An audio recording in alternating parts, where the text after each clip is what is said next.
La sangre sabe exactamente igual que las monedas viejas de cobre. Ese fue mi único pensamiento coherente cuando mi madrastra me empujó sobre el pavimento empapado de lluvia, justo a los pies de un hombre del que toda la ciudad hablaba en susurros, en la oscuridad. Me vendieron por $50,000 y la promesa de empezar de cero en las mesas clandestinas. Se supone que para la mañana yo sería un cadáver, un juguete desechable para un monstruo. Pero los monstruos no siempre tienen colmillos. A veces, la única forma de sobrevivir a la oscuridad es gobernarla. Quédate hasta el final. La lluvia se filtraba por las suelas delgadas de mis zapatillas de lona, congelándome los dedos de los pies hasta los huesos. Estaba parada en el callejón detrás de un centro comercial en ruinas. El letrero de neón de una licorería a punto de quebrar proyectaba sombras rosadas y enfermizas sobre el asfalto mojado. Ponte derecha, Nora. Deja de verte tan patética. La voz de Diane era un siseo cortante, apenas audible bajo el ruido del aguacero. Mi madrastra olía a perfume corporal de vainilla barata y a sudor de nervios. Sus dedos se clavaban en mi brazo, sus uñas acrílicas afiladas dejaban marcas de media luna a través de mi suéter húmedo. A su lado, mi hermanastra Chloe escribía mensajes en su teléfono furiosamente, fingiendo que esto no estaba pasando. Las botas de diseñador de Chloe, compradas con lo último que quedaba del seguro de vida de mi padre, chapoteaban en un charco cada vez que cambiaba su peso de un pie al otro. No grité. Gritar requiere energía, y yo llevaba 3 años funcionando con el tanque vacío. Desde que el corazón de mi padre dejó de latir, había sido la criada, el saco de boxeo y la principal fuente de ingresos de esas dos parásitas. Ahora yo era moneda de cambio. Unos faros cortaron la lluvia, cegándonos. Una camioneta negra se detuvo, sus llantas pesadas aplastando vidrios rotos y grava mojada. El motor quedó encendido, ronroneando como un animal al acecho. Chloe finalmente levantó la vista de su pantalla, apretando la mandíbula.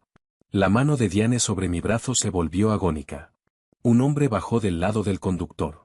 No era el monstruo. Era solo un tipo con un traje a medida que probablemente costaba más que toda mi miserable existencia. Abrió un paraguas, caminó hacia la parte trasera de la camioneta y abrió la puerta. Gabriel Costa puso un pie sobre el pavimento. No se parecía al hombre del saco que las noticias locales pintaban. No tenía cuernos, ni una sonrisa maniática, solo era un hombre alto, de hombros anchos, con un abrigo de lana oscuro. Su cabello estaba mojado, pegado a la frente, y se veía profundamente agotado. Bajo la luz de neón rosada, sus ojos eran del color de la pizarra, planos, sin vida y completamente indiferentes hacia mí. Señor Costa, dijo Diane con voz servil. La desesperación en su voz me revolvió el estómago. Se la traje tal como acordamos. Gabriel no la miró. Me miró a mí. Su mirada recorrió la línea de mi mandíbula, bajó hasta los puños deshilachados de mi suéter enorme, y luego hasta mis rodillas empapadas y temblorosas. No había deseo en sus ojos. Tampoco había lástima. Era la mirada de un hombre evaluando una pieza de maquinaria usada. Esta es la garantía. Su voz era grava y humo, áspera, vibrando en el aire húmedo. Sí, dijo Diane, casi temblando de un placer cruel. Es muy trabajadora. No se queja mucho. Hará lo que usted necesite. La deuda queda saldada, ¿verdad? El hombre trajeado junto a Gabriel sacó un grueso sobre de papel manila de su chaqueta y lo arrojó al pavimento mojado, a los pies de Diane. ¿Sus pagarés?, dijo el hombre. No vuelvan a la sala dorada. La próxima vez no aceptamos trueques. Diane arrancó el sobre del suelo húmedo, sin importarle que sus rodillas se hundieran en un charco de agua aceitosa. Chloe agarró el hombro de su madre, jalándola hacia atrás. Ni siquiera me miraron. Sin despedida. Sin disculpa. Simplemente retrocedieron hacia las sombras, dejándome sola, parada bajo la lluvia. Gabriel inclinó la cabeza hacia la puerta abierta de la camioneta. Sube. Miré mis manos. Temblaban, en carne viva y rojas por el frío. Podía correr. Conocía esos callejones. Pero mis botas estaban empapadas, mis pulmones ardían, y no tenía exactamente $0 a mi nombre. El instinto de supervivencia es un lujo para quienes están descansados y con dinero. Yo no era ninguna de las dos cosas. Caminé hacia el auto. El interior de cuero olía a vetiver caro, a humo de cigarro rancio y al olor punzante del aceite para armas. Me deslicé en el asiento de atrás, hundiéndome en la tapicería suave. Estaba tibio. Llevé mis rodillas hacia mi pecho, abrazando mis piernas, tratando de detener el temblor. Gabriel se subió a mi lado. La puerta se cerró de golpe, cortando el sonido de la lluvia. El silencio dentro de la cabina fue repentino y pesado. El conductor metió primera y nos alejamos del callejón, lejos de la única vida miserable que había conocido jamás. «Estás goteando sobre el cuero», dijo Gabriel suavemente. Miré fijo hacia el respaldo del asiento del conductor. «Lo siento», dije con voz ronca. Mi garganta se sentía como papel de lija. «Puede cobrarle la limpieza a mi madrastra». Escuché un suspiro lento y medido a mi lado. No fue una risa, pero estuvo cerca. «Hay una toalla en el compartimento, a tus pies. Sécate el pelo». Me agaché, mis dedos rígidos forcejeando con el cierre, y saqué una toalla negra gruesa de microfibra. La presioné contra mi cara, inhalando el olor de algodón limpio. Y por primera vez esa noche, cerré los ojos. Estaba completamente a merced de un jefe de cartel, un hombre que según se decía destripaba a sus rivales y los dejaba en contenedores de carga. Y sin embargo, mientras la calefacción soplaba sobre mi piel congelada, sentí algo terriblemente parecido al alivio. La mansión Costa no era una mazmorra. Era una fortaleza disfrazada de obra arquitectónica de mediados de siglo, incrustada en un acantilado, con vista a las aguas negras y agitadas de la bahía. Cuando llegamos, Gabriel no me arrastró del cabello ni me arrojó a un sótano. Simplemente caminó a través de las enormes puertas de vidrio, dejó sus llaves sobre una mesa de mármol y señaló un pasillo largo. «Tercera puerta a la izquierda. No entres en el ala este. El desayuno es a las 7. No toques el termostato», dijo, mientras se quitaba el abrigo mojado. Yo me quedé en el vestíbulo, goteando sobre el piso de madera impecable. «¿Eso es todo?», pregunté. Las palabras salieron antes de que mi cerebro pudiera detenerlas. Gabriel se detuvo, medio girando hacia mí, su ceja gruesa fruncida. «¿Esperabas un recorrido? Es tarde. Ve a dormir». Esperaba, tragué con fuerza, la realidad de mi situación finalmente arañándome la garganta. Esperaba que me encerraran en una jaula. O algo peor. Me miró por un momento largo e incómodo. El silencio en la casa era absoluto. No había relojes haciendo tic-tac, ni el zumbido de un refrigerador, solo el choque distante y amortiguado de las olas contra las rocas allá abajo. «Tu madrastra me debía $50.000, dijo Gabriel, con un tono casual, como si estuviéramos hablando del precio de la verdura. «Se los gastó en partidas de bacará arregladas y ginebra barata. Yo no manejo un burdel, Nora. Manejo un negocio. Estás aquí porque ella necesitaba perder algo que le doliera, y se convenció a sí misma de que tú valías algo. A juzgar por cómo te dejó tirada en el suelo, supongo que no es así». Las palabras me golpearon como una cachetada. No porque fueran crueles, sino porque eran ciertas. «¿Entonces por qué aceptarme?», lo desafié, mi voz temblando. «Si no valgo nada, ¿por qué hacer el trato?». «Porque», dijo, girándose por completo hacia mí, la frialdad plana en sus ojos transformándose en algo más helado, más afilado, «ella cree que voy a destrozarte. Cree que me sacrificó a una niña al diablo para salvar su propio pellejo. Que viva con ese fantasma. Es mejor moneda de cambio que el efectivo». Se alejó, sus pasos pesados desapareciendo por otro corredor, dejándome completamente sola en una casa que olía a brillantador de limón y a secretos viejos. Encontré la habitación que había mencionado. Era grande, esterilizada, perfectamente limpia. Las paredes estaban pintadas de un gris suave y apagado. Había una cama king size con sábanas blancas, un baño enorme dentro de la habitación, y un closet lleno de ropa práctica, de tonos neutros, exactamente de mi talla, suéteres, jeans, camisas de algodón suave. Cerré la puerta con llave, aunque el clic de la cerradura sonaba absurdo en una casa propiedad de un jefe mafioso. Me quité la ropa mojada y sucia, dejándola en un montón patético sobre el piso, y entré a la ducha. El agua estaba ardiendo. Me quedé bajo el chorro hasta que mi piel se puso roja, frotando mis brazos y piernas con una barra de jabón sin perfume, hasta que el olor del callejón, el de la vainilla barata de Diane, el de la lluvia sucia, desapareció por completo. Cuando finalmente me metí en la cama, el colchón cedió bajo mi peso. Espuma de memoria. Era lo más cómodo que había sentido en mi vida. Me quedé ahí, en la oscuridad, mirando el techo, esperando que el pánico llegara. Era una prisionera. Era una garantía. Era propiedad de un asesino. Pero no tenía que cocinarle el desayuno a Diane al día siguiente. No tenía que limpiar el vómito de Chloe de la alfombra después de sus borracheras. No tenía que trabajar doble turno en la cafetería solo para ver mi sueldo desaparecer en la cartera de Diane. Cerré los ojos. La ironía sabía amarga en mi lengua. La sensación más segura que había tenido en años era acostada en la cama de un monstruo. Las siguientes semanas se convirtieron en una rutina extraña y asfixiante. Era un fantasma vagando por una máquina hermosa. Había guardias, por supuesto, hombres en traje que patrullaban el perímetro de la propiedad. Uno de ellos, un chico joven llamado Leo, con una cicatriz que le partía la ceja izquierda, me traía la comida cuando no quería bajar a la cocina. Nunca hablaba, solo asentía y dejaba la bandeja. Gabriel era un fantasma también. Lo veía sobre todo por las mañanas. Yo entraba a la cocina, el sol reflejándose en las encimeras de granito, y él estaba sentado en la isla, tomando café negro y revisando una tableta. Casi nunca hablábamos.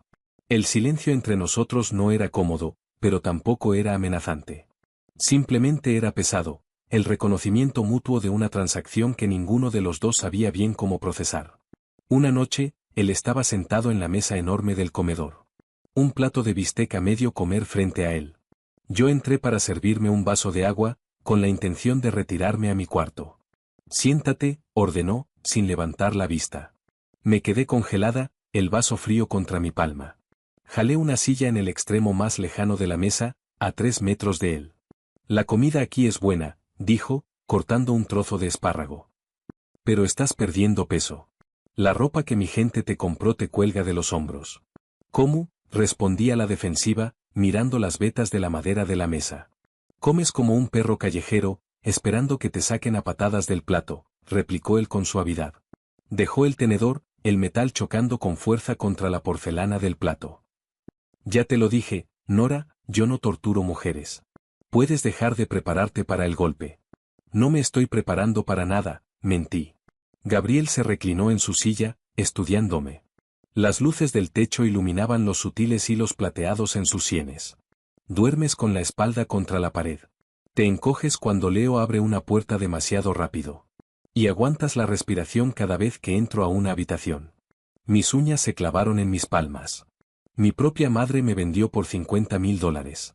Disculpa si mis problemas de confianza están actuando. Un músculo se tensó en su mandíbula. No me ofreció una frase vacía. No me dijo que todo iba a estar bien. 50,000 no es nada, dijo con frialdad. Es un error de redondeo. No estás aquí por el dinero, Nora. Estás aquí porque te desecharon, y yo colecciono cosas que la gente tira. ¿Por qué? Pregunté, mirándolo directo a los ojos por primera vez. ¿Disfrutas mirar los restos? Sostuvo mi mirada, sus ojos de pizarra ilegibles. No. Disfruto saber exactamente cuánto valen las cosas, especialmente cuando todos los demás se equivocan. Se levantó, abandonando su cena, y salió de la habitación. Me quedé sola en esa mesa enorme, el silencio presionando mis oídos, mi corazón latiendo con fuerza contra mis costillas. La ilusión de paz se rompió un martes. Llovía de nuevo. Las tormentas costeras ahí eran violentas, golpeando los enormes ventanales de piso a techo de la mansión como puños furiosos. Yo estaba sentada en la biblioteca enorme y poco iluminada, hecha bolita en un sillón de cuero con un libro que en realidad no estaba leyendo. El olor de papel viejo y polvo flotaba en el aire, un contraste seco con el caos húmedo de afuera. Justo después de la medianoche, la puerta principal se abrió de golpe. Me sobresalté, el libro cayendo de mi regazo. El golpe pesado de las botas resonando en el vestíbulo no era rítmico ni medido. Era torpe, tambaleante. Me deslicé fuera de la biblioteca, pegando mi espalda contra el yeso fresco de la pared del pasillo. Desde mi posición podía ver la entrada. Gabriel estaba apoyado pesadamente contra la mesa de mármol. Su abrigo oscuro estaba empapado. Pero no era solo lluvia. Bajo la luz brillante y dura del candelabro, el brillo húmedo en su costado izquierdo era inconfundiblemente carmesí. Estaba jadeando, respiraciones cortas y agudas que retumbaban en su pecho.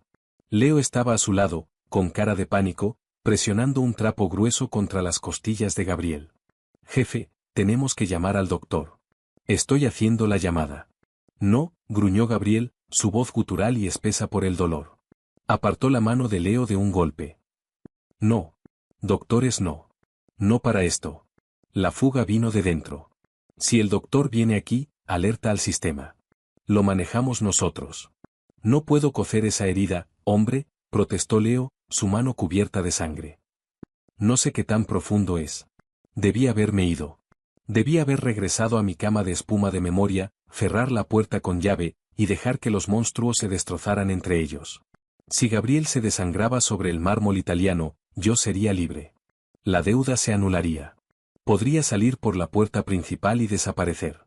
Pero me quedé ahí, observando la sangre gotear sobre el piso impecable, formando un charco alrededor de sus zapatos de cuero caros. El olor a cobre llenó el aire, metálico y agudo, cortando el abrillantador de limón. Antes de poder razonarlo, ya estaba caminando hacia la luz. ¿Dónde está el botiquín?, pregunté. Ambos hombres giraron la cabeza hacia mí de golpe. El rostro de Gabriel estaba pálido, de un tono gris enfermizo, gotas de sudor en su frente. Sus ojos se entrecerraron, intentando enfocarme a través de la bruma del shock. «Regresa a tu cuarto, Nora», dijo Gabriel, casi escupiendo las palabras. «Estás arruinando el piso», dije, manteniendo mi voz completamente plana. Miré a Leo. «Tienen un botiquín de trauma aquí. ¿Dónde está?». Leo dudó, mirando a Gabriel y luego a mí. «Debajo del lavabo, en el baño de abajo». Bolso negro. Pasé junto a ellos, mis pies descalzos pisando suavemente sobre la madera. Recuperé el bolso pesado, el nylon raspando contra mi piel, y lo traje de vuelta al vestíbulo. «Siéntate en el banco», le dije a Gabriel, señalando el banco de roble robusto cerca de la puerta. «Estoy bien», gruñó, intentando pararse derecho. Su rodilla se dobló al instante. Leo lo agarró, arrastrándolo hasta el banco y prácticamente dejándolo caer sobre la madera. Gabriel soltó una maldición baja, su cabeza cayendo hacia atrás contra la pared. «Leo, ve a vigilar el perímetro», ordenó Gabriel, su respiración entrecortada. «Si alguien nos siguió, quiero saberlo antes de que rompan la reja». Leo pareció querer discutir, pero el brillo asesino en los ojos entrecerrados de Gabriel lo detuvo. Asintió, tomó su arma y desapareció en la lluvia. Me quedé sola con el diablo. Abrí el cierre del botiquín. Estaba completamente equipado, de grado militar. Saqué un par de guantes de látex y los ajusté a mis muñecas. El sonido fue increíblemente fuerte en el vestíbulo vacío. Tomé las tijeras de trauma, betadina, gasas y un kit de sutura esterilizado. «Quítate el abrigo», dije. Gabriel no se movió. Solo me observaba, su pecho subiendo y bajando con fuerza. «¿Sabes usar eso?», preguntó, asintiendo hacia la aguja en mi mano. «Mi padre estuvo enfermo durante mucho tiempo. Aprendí a remendar heridas cuando no podíamos pagar la sala de emergencias», dije con suavidad. Me paré entre sus rodillas separadas, inclinándome sobre él. «Abrigo. Ahora. O lo corto». Soltó una respiración que sonó como un resoplido burlón, pero obedeció, haciendo una mueca de dolor mientras se quitaba la pesada chaqueta de lana. Su camisa blanca de botones estaba completamente arruinada, empapada de rojo oscuro en el costado izquierdo. No me molesté en pedirle que se la desabotonara. Tomé las tijeras y corté por la costura del costado, despegando la tela mojada de su piel. Su torso estaba marcado de músculo, pero esparcidas por su piel pálida había una docena de cicatrices viejas, quemaduras, heridas de bala, un mapa de una vida muy violenta. Pero la herida fresca era un corte irregular a lo largo de sus costillas inferiores. Un cuchillo, no una bala. Profundo, pero no había alcanzado ningún órgano. «Es desordenado, pero superficial», murmuré, más para mí misma. Tomé una botella de solución salina estéril y la apliqué directamente sobre la herida para limpiar los residuos. El cuerpo entero de Gabriel se puso rígido. Su mano enorme salió disparada, envolviendo mi muñeca como una prensa. Su piel estaba fría y húmeda, su agarre dejaba marcas. No me inmuté. Solo lo miré, mi expresión aburrida. «Si me rompes la muñeca, vas a tener que coserte esto tú mismo con la mano izquierda. Suéltame». Sus ojos buscaron en mi rostro. Buscaba miedo, pánico. No encontró nada. Lentamente, sus dedos se aflojaron, soltando mi brazo. «Estás sorprendentemente tranquila para una chica que temblaba en un callejón hace 3 semanas», susurró, su voz tensa mientras yo empezaba a desinfectar la carne enrojecida con betadina. «Entro en pánico cuando no sé qué va a pasar», respondí, abriendo el paquete de sutura. «Sé exactamente cómo arreglar un corte. Me gustan las cosas que tienen soluciones lógicas». «¿Y si hubiera muerto?», Preguntó suavemente. Hice una pausa, sosteniendo la aguja curva con las pinzas. Miré el pulso latiendo frenéticamente en la base de su garganta, y luego subí la mirada hasta sus ojos. Habría tomado el efectivo de la caja fuerte en tu oficina, la que está detrás de la pintura abstracta, por cierto. Muy cliché. Y habría tomado un autobús a Seattle. Una risa baja y retumbante vibró en su pecho, seguida inmediatamente de una mueca de dolor. Descubriste mi caja fuerte. Es un modelo biométrico antiguo. El escáner óptico está cubierto por una capa fina del aceite de tus dedos. No haría falta mucho para sortearlo, dije, inclinándome más cerca. Respira profundo. Esto va a doler. Empujé la aguja a través de su piel. Gabriel siseó, su mandíbula tensándose, pero no se alejó.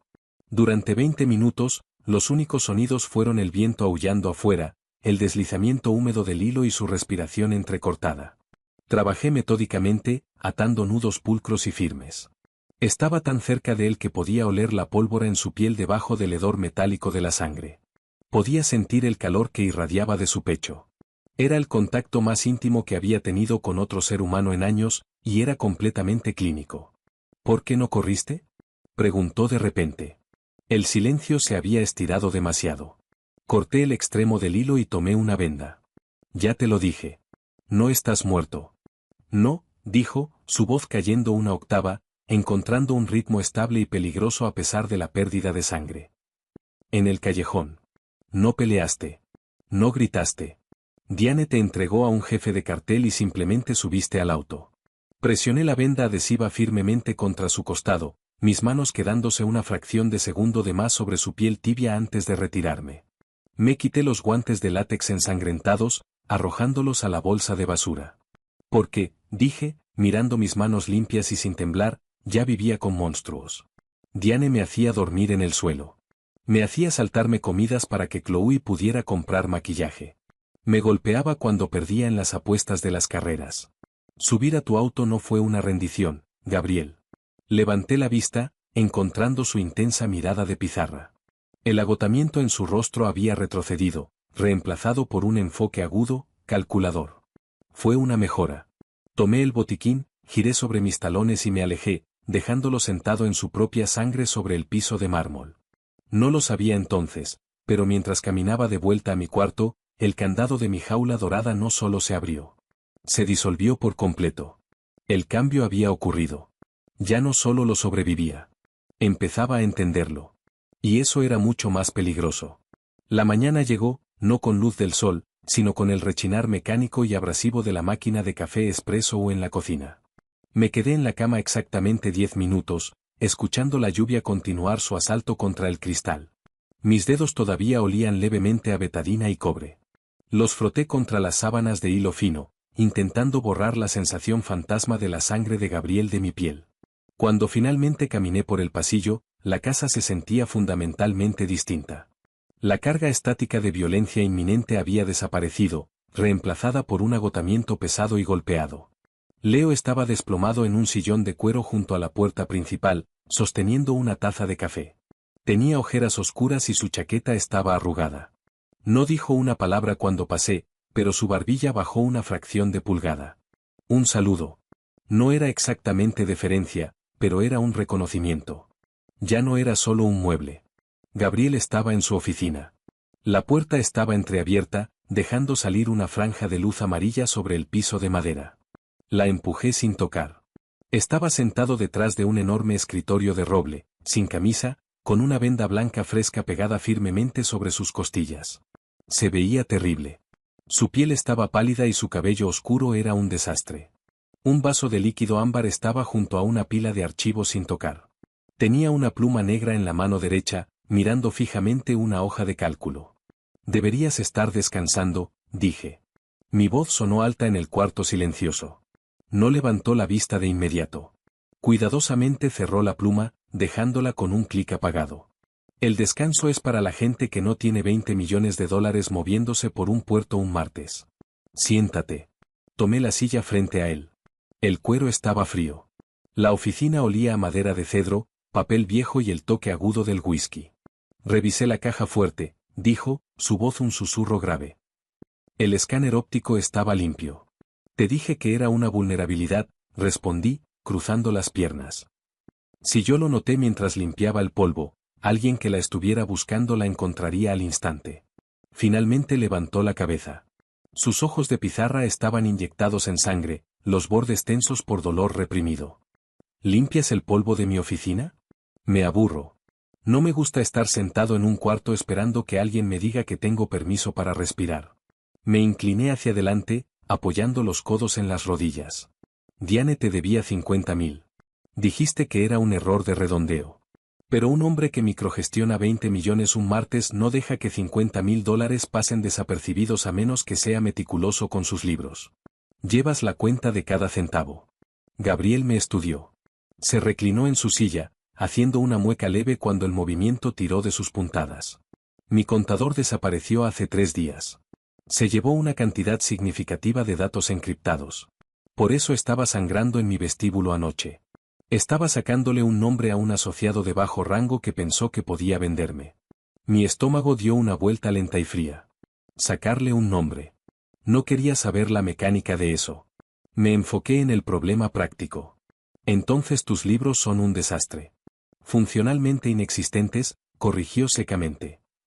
Y tengo envíos que necesitan ser despachados, pagos que necesitan ser ruteados, y empresas fantasma que necesitan sus auditorías trimestrales fabricadas para el viernes. Miré la pila de archivos en su escritorio. Luego lo miré a él. Llevaba la contabilidad de la cafetería donde trabajaba. También manejaba las deudas de Diane. Sé cómo mover dinero para que la gente no haga preguntas. Un silencio profundo se extendió entre nosotros. El reloj de pie en la esquina hacía tic-tac, un sonido pesado y rítmico. Te estás ofreciendo a falsificar los libros de una organización criminal, dijo Gabriel lentamente, dándole vueltas a las palabras como si midiera su peso. ¿Te das cuenta de lo que eso te convierte? Útil, dije. Era lo más verdadero que había dicho jamás. En mi mundo, si no eras útil, eras un peso muerto. Y el peso muerto se vendía en los callejones. Los labios de Gabriel se contrajeron, la sombra de una sonrisa sombría. Empujó la pila de archivos a través del escritorio. Las gruesas carpetas manila resbalaron sobre la madera pulida y se detuvieron justo en el borde, a centímetros de mis manos. Las contraseñas están en el cuaderno rojo, dijo, cerrando los ojos y presionando 2 dedos contra el puente de su nariz. No arruines los números de ruta. Si una transferencia llega a la cuenta equivocada, tengo que matar gente para recuperarla. Y hoy estoy demasiado cansado para eso. Acerqué los archivos hacia mí. El papel se sentía áspero bajo mis dedos. Se sentía como control. Durante los siguientes 4 días, la oficina se convirtió en mi santuario. Aprendí la anatomía de un imperio criminal.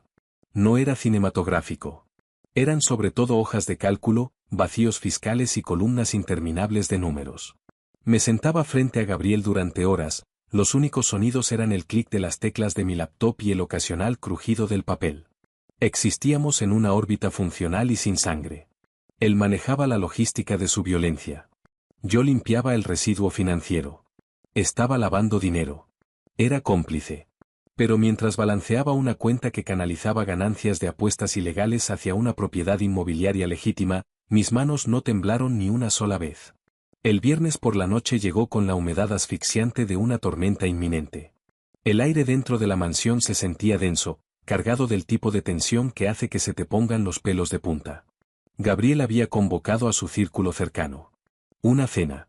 Era una jugada de poder diseñada para mostrarle a sus capós que el rumor de que se había desangrado en una zanja era completamente exagerado.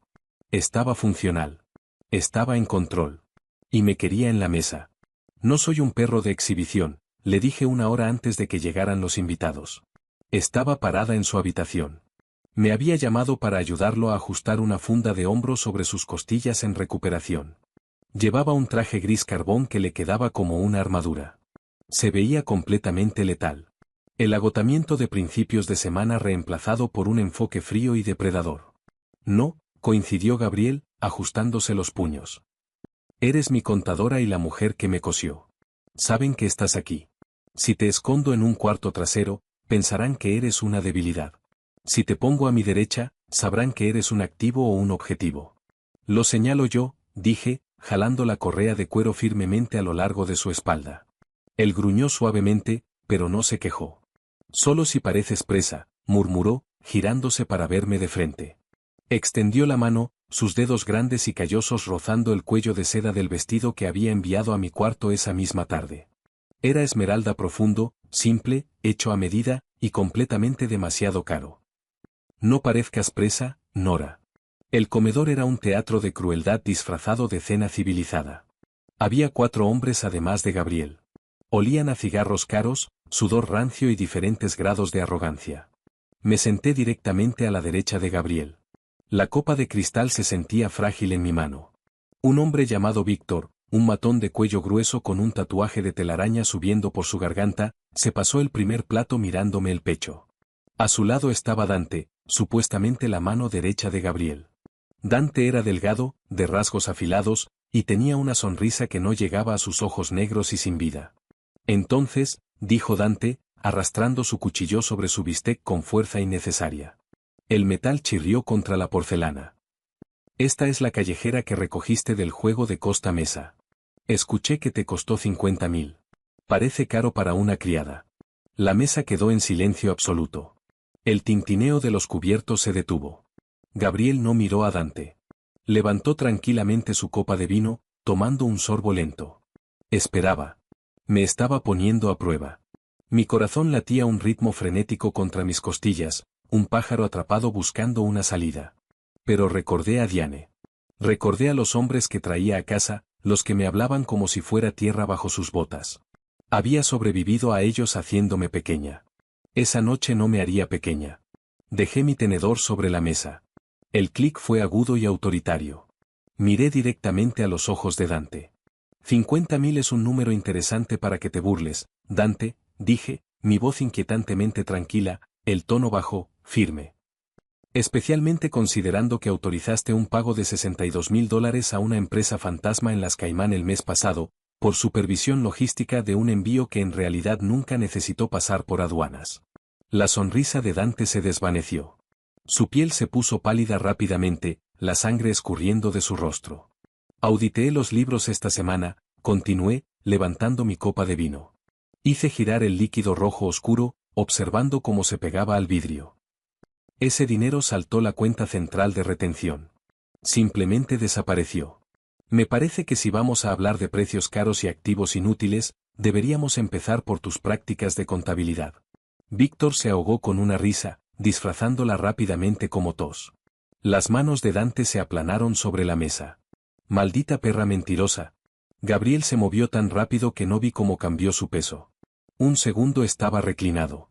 Al siguiente, su mano izquierda había salido disparada a través de la mesa, agarrando a Dante por las solapas del traje y estampando su pecho contra la madera.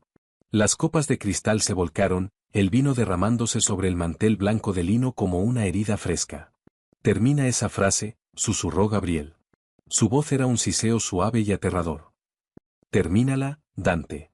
Y te voy a cortar la lengua y te la voy a hacer comer frente a esta mesa. Dante tragó duro. Una gota de sudor rodó por su sien. Negó con la cabeza bruscamente. Mi error, jefe. Solo fue un malentendido. Gabriel lo sostuvo ahí, 3 segundos agonizantes, dejando que el miedo se marinara en la habitación. Luego empujó a Dante hacia atrás. Dante se apresuró a arreglarse el saco, sus manos temblando. Gabriel tomó su servilleta, limpiando con calma una gota de vino derramado de su puño. Nora no es una callejera. No es una criada. Es la razón por la que esta organización no está perdiendo dinero a chorros ahora mismo. Su palabra es mi palabra. Si ella encuentra una irregularidad, yo encuentro un cuerpo. ¿Entendido? Un coro de sí, jefe tensos y temerosos resonó alrededor de la mesa. Por el resto de la cena, nadie me miró. Nadie me habló. Me quedé sentada ahí, la seda esmeralda pegada a mi piel, mi pulso finalmente asentándose en un ritmo estable y poderoso. Miré a Gabriel. Él captó mi mirada. No había calidez ahí. No había gratitud romántica. Era aprobación cruda, sin diluir. Tomé un sorbo de vino. Sabía a victoria. Me odié a mí misma por cuanto amé ese sabor. La casa finalmente quedó vacía a las 2 de la madrugada. La lluvia había vuelto, un aguacero torrencial que sacudía los pesados marcos de las ventanas. Yo estaba en la cocina, descalza, sirviéndome un vaso de agua fría. La adrenalina de la cena había caído hacía rato, dejándome vacía y temblando a pesar del calor de la casa. Había interpretado a la esposa del monstruo. Había usado su poder. Casi había hecho que mataran a un hombre por una hoja de cálculo. Unos pasos se acercaron suavemente detrás de mí. No me sobresalté. Ya reconocía su andar pesado y medido. Gabriel se detuvo a mi lado. Se había quitado el saco y la corbata, los 3 primeros botones de su camisa desabrochados. Olía a whisky y a humo de cigarro, un aroma oscuro y pesado que aterrizaba la estática nerviosa en mi cabeza. Te perdiste una irregularidad en el archivo de las Caimán, dijo suavemente, mirando hacia la noche negra por la ventana. Me quedé congelada, el vaso a medio camino hacia mi boca. Verifiqué 2 veces los números de ruta. Los 62.000 eran la única anomalía. No dije que hubiera un error financiero, respondió, girando la cabeza para verme. La luz tenue de la cocina proyectaba sombras duras sobre los ángulos afilados de su rostro. Dije que te perdiste una irregularidad. Insinuaste que Dante robó el dinero. No lo hizo. Bajé el vaso a la encimera de mármol. Mi boca se sintió seca. Entonces, ¿quién fue? Fui yo, dijo Gabriel. Lo canalicé a una cuenta privada. Era una prueba para ver si Dante estaba rastreando mis puntos ciegos. Lo miré, intentando procesar las capas de manipulación. Dejaste que lo acusara. Dejaste que pusiera un blanco en mi propia espalda, sabiendo que él era inocente. Necesitaba ver si tenías dientes, contraatacó Gabriel, dando un paso más cerca. El aire entre nosotros se comprimió de inmediato, volviéndose denso y sofocante. Necesitaba saber si eras solo una víctima que sabía esconderse, o si sabías cómo morder de vuelta. Mordiste. Me usaste. Mi voz tembló, no de miedo, sino de un repentino y violento estallido de ira.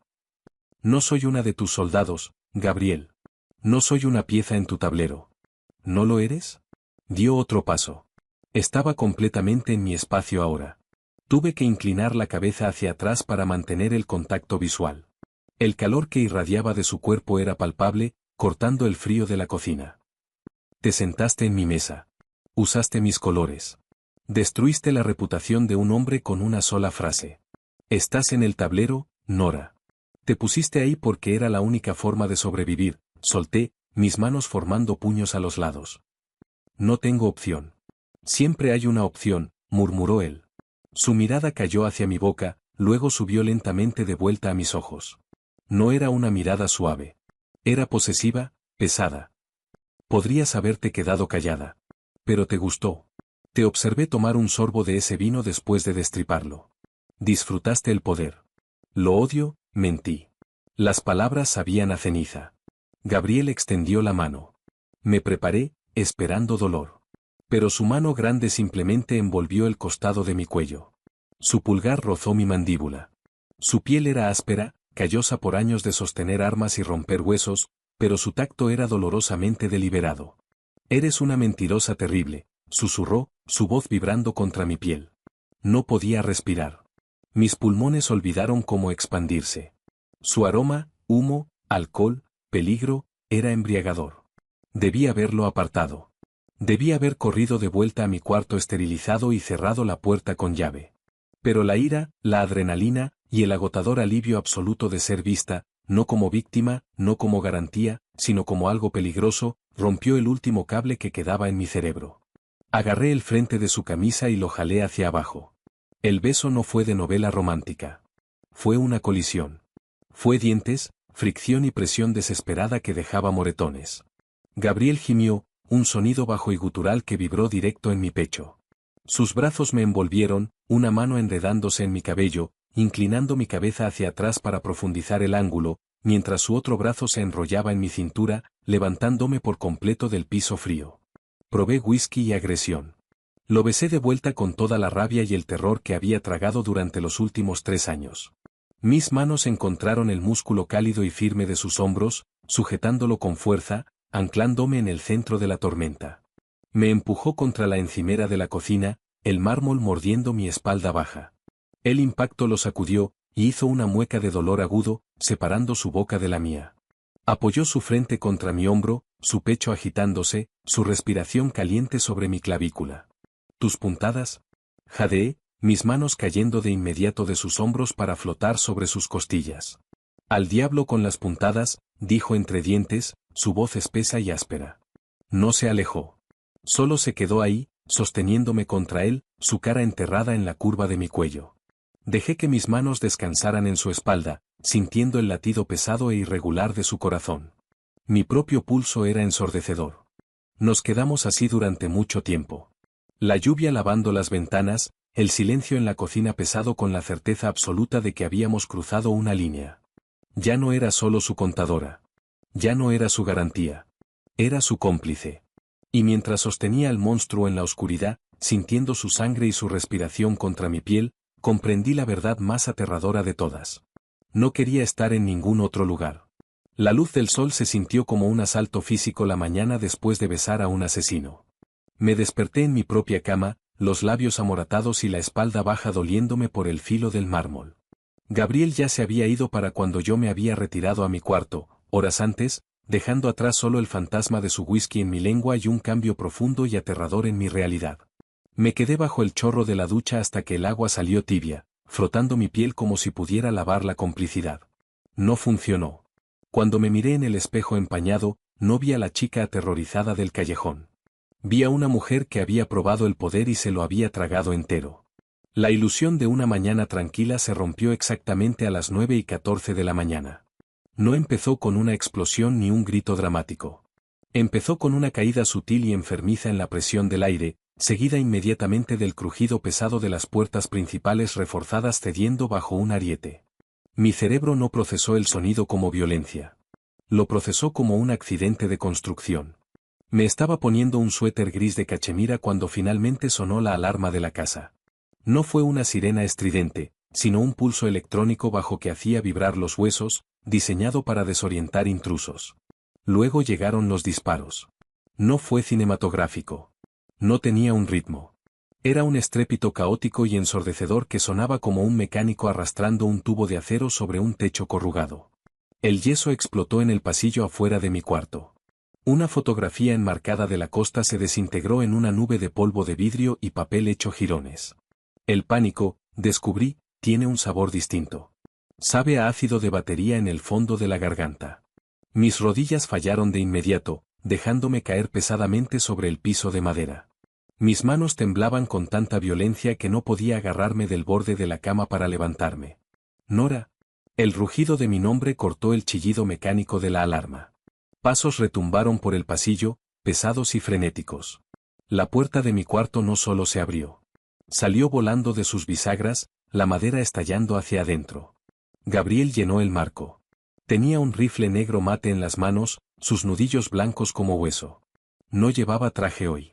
Estaba en jeans oscuros y un chaleco táctico sobre una camiseta negra, y se veía completamente terrorífico. Había una mancha de carmesí húmedo cruzando su pómulo izquierdo. «Levántate», gritó, su voz despojada de la oscura calidez de la cocina. Este era el jefe del cartel. Este era el monstruo. Me puse de pie torpemente, mis calcetines deslizándose sobre la madera pulida. «¿Qué está pasando?» «Dante», dijo Gabriel, agarrando mi antebrazo y jalándome hacia el pasillo. El agarre era brutal, sin espacio para discutir. Le vendió la frecuencia de la reja al sindicato ruso del norte. Sortearon el perímetro. Tenemos 4 minutos antes de que abran las puertas de seguridad internas. El pasillo estaba lleno de un humo gris espeso y acre que olía a ozono y azufre quemado. Mis pulmones ardieron con la primera respiración. Tosí, mis ojos llorando, ciega. ¿Dónde está Leo?, pregunté ahogándome, tropezando mientras Gabriel me arrastraba hacia el ala este, el ala que me había dicho explícitamente que nunca entrara. Sosteniendo el vestíbulo, gruñó Gabriel, levantando su rifle al doblar una esquina. Disparó 3 rondas ensordecedoras hacia abajo del cubo de la escalera. No miré para ver hacia qué disparaba. Cerré los ojos con fuerza y seguí moviendo los pies. Llegamos a una puerta de acero pesada al final del corredor. Gabriel presionó su palma contra un escáner biométrico. La luz parpadeó en rojo. Acceso denegado. Gabriel maldijo, un sonido visceral y feo. Lo intentó otra vez. Rojo. Dante borró la red local, gruñó Gabriel, dejando que el rifle colgara de su correa. Sacó una pistola pesada de su cintura. Nos está bloqueando del búnker.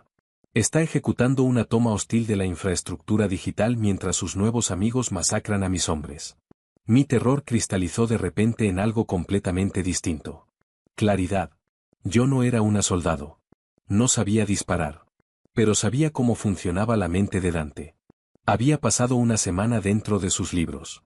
Dante no era un genio táctico. Era un parásito que dependía de la automatización. Gabriel, jadeé, agarrando su chaleco táctico. El cuarto de servidores. ¿Dónde está el hardware físico? Me miró hacia abajo, sus ojos de pizarra abiertos y feroces. Nivel del sótano. ¿Por qué? Porque Dante es un idiota que enruta sus anulaciones secundarias a través de la terminal de contabilidad principal, dije, mi voz sorprendentemente firme. Si llegamos a los servidores, puedo sortear físicamente el cortafuegos biométrico usando la puerta trasera que encontré en su software de ruteo offshore. Gabriel me miró fijo durante una fracción de segundo. El sonido de botas en las escaleras detrás de nosotros se hacía más fuerte. Hombres gritando en un idioma que no entendía. Si vamos al sótano, quedamos cortados del punto de extracción, dijo Gabriel con frialdad. Si no puedes abrir esa puerta del búnker desde la terminal, morimos ahí abajo. Miré la sangre en su cara. Miré el pasillo oscuro. Recordé la lluvia en el callejón, la sensación de ser completamente impotente, esperando que alguien más decidiera mi destino. ¿Puedo abrirla?, dije. Gabriel no dudó. Agarró mi mano, sus dedos entrelazándose firmemente con los míos. Corre.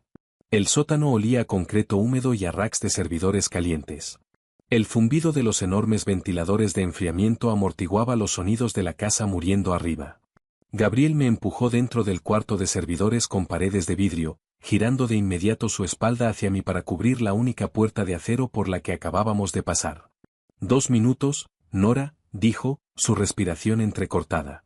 Se apoyó pesadamente contra el marco de la puerta, su mano izquierda presionando instintivamente sus costillas, donde sus puntadas frescas seguramente se habían roto. La sangre se filtraba a través de su camisa oscura. Están registrando el primer piso. Encontrarán el cubo de la escalera pronto. No respondí. Me dejé caer en la silla con ruedas frente a la terminal principal. La pantalla estaba bloqueada, mostrando un logo corporativo genérico. Mis dedos flotaron sobre el teclado mecánico. Estaban cubiertos de polvo de yeso y temblaban levemente, pero en el momento en que tocaron las teclas, la memoria muscular tomó el control. Sorteé el inicio de sesión, abriendo la línea de comandos. Pantalla negra, texto blanco. Un campo de batalla lógico y sin sangre. Tecleé frenéticamente, ingresando las cadenas de código que había usado para auditar las cuentas de las Caimán. Dante había usado la misma clave de encriptación para la red de seguridad que usaba para sus fondos ocultos. Era un error clásico de hombres arrogantes. Reutilizaban contraseñas porque creían que eran intocables. Están en las escaleras, dijo Gabriel. Su voz era aterradoramente tranquila. Escuché el clic metálico de él expulsando un cargador vacío y deslizando uno nuevo en su pistola. Estoy en la red local, grité de vuelta, mirando las líneas de datos en cascada, localizando el directorio del bloqueo biométrico. Apúrate. Encontré el directorio. Pero cuando abrí la subcarpeta, otra ventana apareció en mi pantalla. Era un protocolo de transferencia activo. Dante no solo nos estaba bloqueando. Estaba vaciando las cuentas operativas principales de Gabriel. Millones de dólares se drenaban activamente hacia un fideicomiso ciego en Malta. Estaba desmantelando el imperio hasta los cimientos mientras estábamos atrapados en el sótano. Gabriel, dije, mi voz cayendo. Está vaciando las cuentas. Todas. La nómina, los sobornos, la logística de envíos. Se está llevando la liquidez. Gabriel no se dio la vuelta. Mantuvo su arma apuntando al pasillo. Déjalo. Solo abre el búnker. Miré la barra de progreso. 42% transferido. Si Dante se llevaba el dinero, el cartel de Gabriel colapsaría. Un jefe sin dinero no podía pagar a sus soldados. No podía comprar lealtad. Incluso si sobrevivíamos esa noche, Gabriel sería un rey gobernando sobre cenizas. Los sindicatos rivales lo destrozarían en una semana. Y si Gabriel caía, yo caía. Sería la viuda sin un centavo de un mafioso muerto. Estaría de vuelta en el callejón. No, susurré. Nora, abre la maldita puerta, gritó Gabriel mientras una ráfaga de balas hacía estallar el yeso en el pasillo afuera. La estoy abriendo, pero voy a hacer algo más primero, murmuré. Abrí una segunda ventana de terminal. No intenté detener la transferencia de Dante. Detenerla activaría sus protocolos de emergencia. En su lugar, alteré el destino. Saqué el número de ruta de la corporación fantasma que había creado 2 días antes, una empresa fachada completamente imposible de rastrear cuya única firmante era una chica llamada Nora. Resalté la cuenta de Dante en Malta. La borré. Pegué la mía. Enter. La barra de progreso titubeó, se puso verde, y continuó. 65% transferido. 80%. Están en la puerta. Gabriel disparó 2 veces. Un cuerpo pesado golpeó el piso afuera con un sonido húmedo. Volví al directorio de seguridad. Encontré el protocolo de bloqueo de la puerta del búnker al final del pasillo. Resalté el estado bloqueado y escribí abrir. Enter. Un gemido mecánico masivo y resonante vibró a través del piso de concreto. La pesada puerta de bóveda, 10 metros más adelante en el corredor, se abrió lentamente hacia adentro. Está abierta. Grité, agarrando el disco duro externo de la consola y metiéndolo en mi bolsillo. Gabriel agarró mi suéter, prácticamente lanzándome fuera del cuarto de servidores y hacia la bóveda. Disparos estallaron detrás de nosotros, ensordecedores en el espacio cerrado. Fragmentos de concreto explotaron contra mis piernas, picando como avispas furiosas. Nos lanzamos a través de la puerta de la bóveda. Gabriel golpeó el botón de anulación manual desde el interior. Las enormes bisagras de acero chillaron mientras la puerta se cerraba de golpe, sellándose con un siseo neumático que cortó instantáneamente el ruido del mundo exterior. Quedamos sumidos en un silencio absoluto y oscuro. Me quedé tendida en el piso frío de acero, jadeando, mis pulmones ardiendo.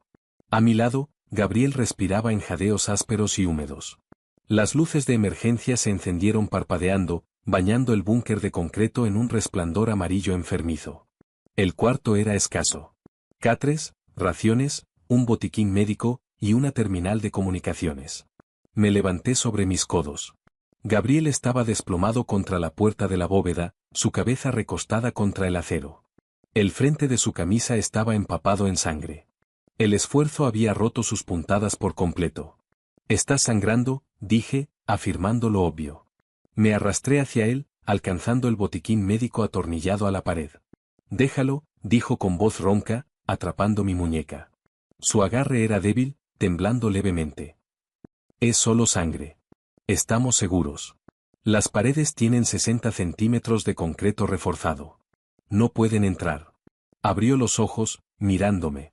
La adrenalina se desvanecía, dejando atrás un agotamiento crudo y desnudo. Pero bajo el cansancio había un asombro oscuro y pesado. «¿Abriste la puerta?», susurró. «Hice más que eso», dije, liberando mi muñeca. Metí la mano en mi bolsillo y saqué el disco duro encriptado, dejándolo en el piso entre nosotros. Dante intentó llevarse los fondos operativos. Secuestré la transferencia. La ceja de Gabriel se frunció. ¿Lo detuviste? No.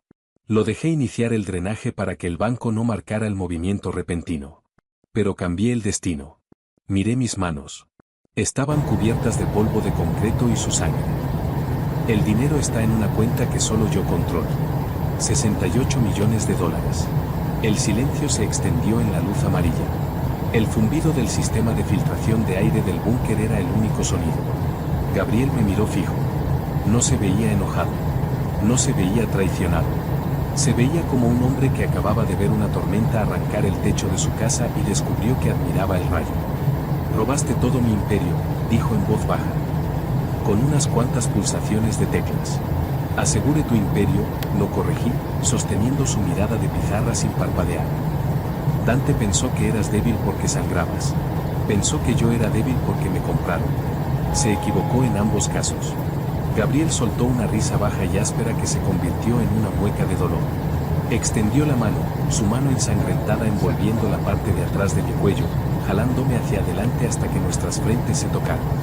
«Podrías haberlo ruteado hacia ti y haberme dejado morir en ese pasillo», murmuró, su respiración fantasma sobre mis labios. «Con ese tipo de dinero, podrías haber desaparecido. Nadie te habría encontrado nunca. ¿Por qué no corriste, Nora? Cerré los ojos, inclinándome hacia la calidez áspera y callosa de su mano. La verdad era fea, hermosa y profundamente contradictoria. Había cambiado un infierno suburbano por una zona de guerra de cartel. Y aún así, sentada en una caja de concreto que olía a cobre y pólvora, me sentía completamente arraigado. Porque, susurré, abriendo los ojos para mirar los suyos, correr es para las presas. Y estoy cansada de ser presa. El pulgar de Gabriel trazó la línea de mi mandíbula. No eres una presa, Nora. Eres el ápice. Me besó, sabiendo a polvo y adrenalina metálica. No fue un beso de posesión. Fue una coronación. En la luz amarilla y húmeda del cuarto de pánico, con los monstruos arañando las puertas de acero reforzado sobre nosotros, comprendí que no solo había sobrevivido al diablo. Me había convertido en su igual. Tomó 3 meses para que la sangre se lavara por completo de los pisos de madera de la mansión. La represalia fue rápida, silenciosa y absoluta. Gabriel no inició una guerra ruidosa en las calles. Usó la huella digital que yo había extraído de los servidores de Dante para desmantelar sistemáticamente las cadenas de suministro del sindicato ruso, congelar sus activos y filtrar sus rutas de envío a la DEA. Sin dinero ni producto, sus soldados los abandonaron. Dante fue encontrado una semana después del ataque, encerrado dentro de un contenedor de carga en el muelle. No le pregunté a Gabriel cuánto tiempo había estado vivo Dante dentro de esa caja. No quería saberlo. Y la verdad aterradora era que no me importaba. El otoño había llegado, volviendo el aire costero quebradizo y frío. Estaba parada en la pasarela de un almacén enorme y fuertemente vigilado, con vista a la bahía. Debajo de mí, los hombres movían cajas de electrónicos sin impuestos y quién sabe qué más hacia camiones de carga. La logística era impecable. Había pasado las últimas 8 semanas optimizando las rutas, eliminando las ineficiencias que Dante había ignorado. Llevaba un traje gris carbón hecho a medida que me quedaba como una segunda piel.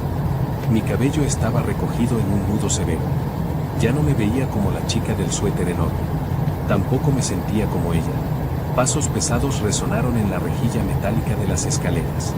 Gabriel subió a la pasarela, entregándome un vaso de papel con café negro. Se movía con una leve rigidez en su costado izquierdo, un recordatorio permanente de la hoja, pero su presencia era tan abrumadora como siempre. Las cuentas en el extranjero quedaron libres, dijo Gabriel, apoyándose en el barandal a mi lado. No me pidió las contraseñas. Nunca lo hizo. Me confiaba el alma de su organización porque sabía que yo era quien mantenía su corazón latiendo. Bien. Las empresas fantasma están completamente aisladas ahora, respondí, tomando un sorbo del café amargo. Somos líquidos, imposibles de rastrear y un 20% más rentables que el trimestre pasado. Me miró, una leve sonrisa oscura jugando en sus labios. Eres una mujer aterradora, Nora. Aprendí de un hombre aterrador, contraataqué con suavidad. Una pesada puerta de metal al fondo del almacén se abrió con un chirrido. Una camioneta negra entró, flanqueada por 2 guardias armados. Se estacionó cerca de la base de las escaleras de la pasarela. Un nuevo ejecutor, un hombre enorme llamado Hayes, que había reemplazado a la víctima del ataque, bajó del lado del conductor. Abrió las puertas de atrás y arrastró a 2 figuras hacia el piso de concreto. Mi estómago dio un vuelco fantasma, un viejo reflejo que no pude suprimir por completo. Diane y Chloe. Se veían terribles. La capa de lujo barato suburbano había desaparecido por completo. El cabello teñido de rubio de Diane era un nido de ratas, sus raíces grises y grasosas. Llevaba un chándal manchado. Chloe se veía delgada, su ropa de diseñador reemplazada por jeans desteñidos y una sudadera enorme. Ambas temblaban violentamente en el aire frío del almacén. «Jefe», gritó Hayes hacia la pasarela. «Encontramos a estas 2 intentando conseguir un préstamo de la familia, censurado, del sur. Soltaron tu nombre como garantía. Dijeron que eran familia». Gabriel no dijo una palabra. Solo dio un paso atrás, cruzando los brazos sobre el pecho, cediéndome el espacio. Me devolvió mi café y caminé lentamente hacia abajo por las escaleras de metal. Cada paso resonaba como un mazo golpeando madera. Diane levantó la vista. Sus ojos se abrieron grandes, llenándose de un alivio frenético y desesperado. «Nora», chilló, su voz quebrándose. Intentó correr hacia mí, pero Hayes la agarró del cuello, jalándola hacia atrás. «Oh, gracias a Dios. Nora, cariño, tienes que ayudarnos». Me detuve al pie de las escaleras, manteniendo 3 metros de distancia entre nosotros. Miré a la mujer que había convertido mi vida en un infierno. Esperaba sentir rabia. Esperaba sentir el impulso de gritar, de golpearla, de infligirle el dolor que ella me había infligido a mí. Pero mientras la miraba, temblando y patética, no sentí absolutamente nada. El vacío era más frío que el hielo. «¿Le debes dinero a los Moroni?», dije. No era una pregunta. «Solo un poco», balbuceó Diane, las lágrimas trazando surcos en su rímel. 80.000. Fue una mala racha en las mesas, Nora. Sabes cómo es. Pero tú puedes pagarlo, ¿verdad? Mírate. Te está yendo tan bien. Dile al señor Costa que les pague. Somos familia. Chloe ni siquiera me miraba. Mantenía los ojos clavados en el piso de concreto, su mandíbula temblando. Me vendiste a Gabriel por $50.000, dije, mi voz apenas un susurro, pero atravesó con claridad el almacén cavernoso.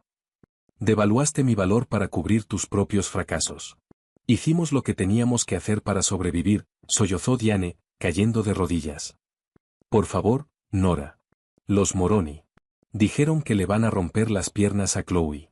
No puedes dejar que hagan eso. Eres una buena chica. Siempre fuiste una chica tan buena y servicial. El descaro de su manipulación era casi impresionante. Estaba intentando jalar las cuerdas de una marioneta que ya no existía. Miré hacia la pasarela. Gabriel me observaba, su expresión ilegible. No iba a intervenir. Este era mi libro de cuentas para balancear. Volví a bajar la mirada hacia Diane. Era una buena chica, concordé suavemente. Pero las chicas buenas no sobreviven la oscuridad, Diane. Tú me enseñaste eso. Me giré hacia Ayes. ¿Cuál es la penalidad estándar por mencionar nombres del cartel sin autorización? Ayes no parpadeó. Normalmente, les cortamos una mano. Pero como son solo riesgos de deuda civil, simplemente las entregamos a sus acreedores con el mensaje de que no tienen ningún respaldo de nuestra parte. Diane gritó, un sonido crudo y animal de terror. No, Nora, censurado. Me debes. Te mantuve bajo techo. Te alimenté. Caminé hacia ella. Ayes apretó su agarre, manteniéndola sujeta. Me agaché hasta poder oler el alcohol rancio y el miedo en su aliento. Me mantuviste como esclava. Y luego me vendiste a un monstruo, susurré, mi voz goteando un veneno absoluto. Pero cometiste un error fatal de cálculo, Diane. Asumiste que el monstruo me iba a destrozar. Me erguí, alisando el frente de mi chaqueta. No soy una caridad. Y no pago deudas ajenas. Entréguenlas a los Moroni. Sí, jefa, dijo Ayes. Arrastró a Diane, gritando y forcejeando, hacia la camioneta. Chloe lo siguió en silencio, llorando sin emitir sonido. No las vi partir. Me di la vuelta y subí las escaleras de metal. La pesada y oscura satisfacción que se asentaba en mi pecho era imperfecta, brutal y completamente liberadora. Cuando llegué a la cima de la pasarela, Gabriel me devolvió mi café. No ofreció una frase vacía. No preguntó si estaba bien. Sabía que sí lo estaba. Los envíos pasan a aduana a la medianoche, le dije, mirando hacia el piso del almacén. Gabriel se acercó por detrás, su pecho presionándose contra mi espalda. Su brazo se enrolló alrededor de mi cintura, jalándome firmemente contra él. Recliné mi cabeza hacia atrás sobre su hombro, respirando el aroma de su colonia y el aire frío del almacén. «¿Qué pasen?», murmuró Gabriel, presionando un beso en el costado de mi cuello. «El imperio funciona en tu horario ahora, jefa». Cerré los ojos. La chica que temblaba en el callejón mojado estaba muerta. En su lugar estaba la arquitecta del inframundo, sostenida entre los brazos del propio diablo. Y la verdad aterradora era que la oscuridad nunca se había sentido más como un hogar. Si te encantó esta historia de poder, traición y romance oscuro, dale like ahora mismo. No olvides compartir este vídeo con tus amigos que aman los dramas mafiosos profundamente emocionales, y suscríbete al canal para más historias crudas e impactantes cada semana. Déjanos un comentario abajo contándonos qué piensas de la venganza final de Nora. ¿Su familia recibió lo que se merecía? Activa la campanita de notificaciones para que no te pierdas ninguna subida nueva. Nos vemos en el próximo vídeo.